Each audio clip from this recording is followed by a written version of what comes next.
revolutionary thoughts to take root. And I think that something that's really important in a revolution, and we saw it very much in the Egyptian revolution, is that people need to feel that they're not alone.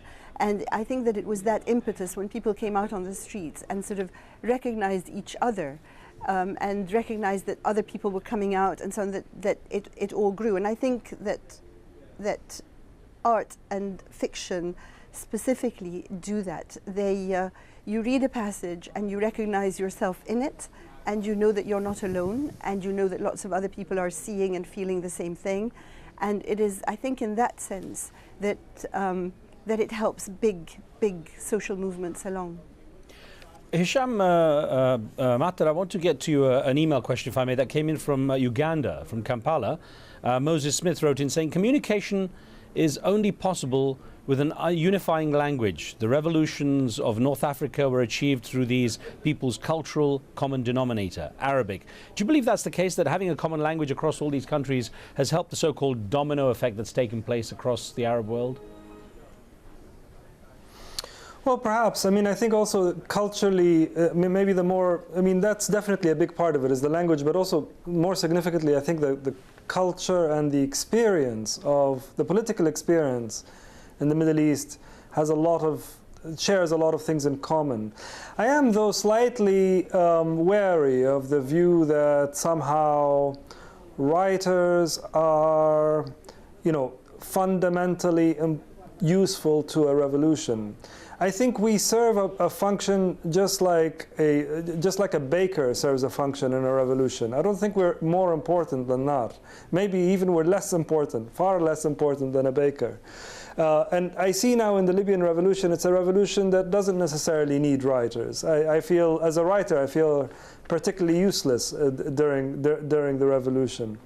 And I'm also, I think, wary of the opposing kind of view that is often romanticized in the West about sort of the writer under oppression and how somehow that state can, inspire deep and incredibly good, urgent works.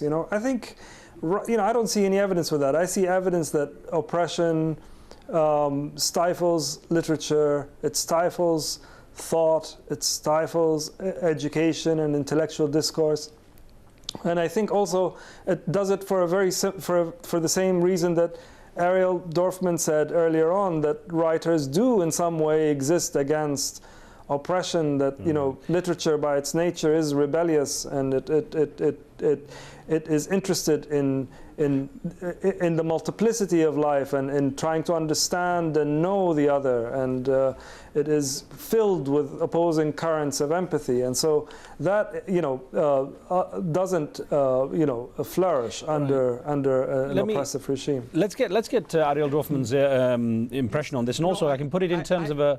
I was going to put it in terms of a question to you as well, because it touches on this issue that's been raised. It came from Kenya, from a viewer by the name of Max Kabuya in Otaya in Kenya, who says, revolution requires a common mindset to unite the people of a country. Intellectuals must help in creating this space by feeding the hearts and minds of people with nobler aspirations. So listening to what Hisham had to say, I wonder what your view is. I worry about the word must, always. Because must is the word that people like Gaddafi use. You must do this, you must do that. No, I think, look, I had the following experience. When I was during the 3 years of Allende, I was very often very doubtful about what literature was actually accomplishing, because there was so much being baked, to use the metaphor we've just used. There's so much being baked. There was so much bread in the air. It then became really important to me when there was this persecution and we were in exile and we were clandestinely making manuscripts go through, and there was a sense of, well, we're going to denounce the regime, but we're also going to try to understand what's happening. We're going to try to create a world and understand that world there. And I think personally that the most important thing that literature really does, it doesn't create noble aspirations. It is noble in itself, but in fact, it often can tell us about the worst things in human beings. And that's not a bad thing for us to be able to do as well. The humans in all their flaws, to know these things. I think that literature becomes particularly important now, at moments of transition, because that's a moment when there's a great deal of confusion. And literature, I think, can help not to create more confusion, but to create a language which is common to the understanding of the complexity of the situation. The situations in these countries that are undergoing these uprisings and these changes is incredibly complex, with enormous amounts of different energies coming from different places. People have never had this experience before. And I think this is the moment when literature becomes crucial to the mind of the country.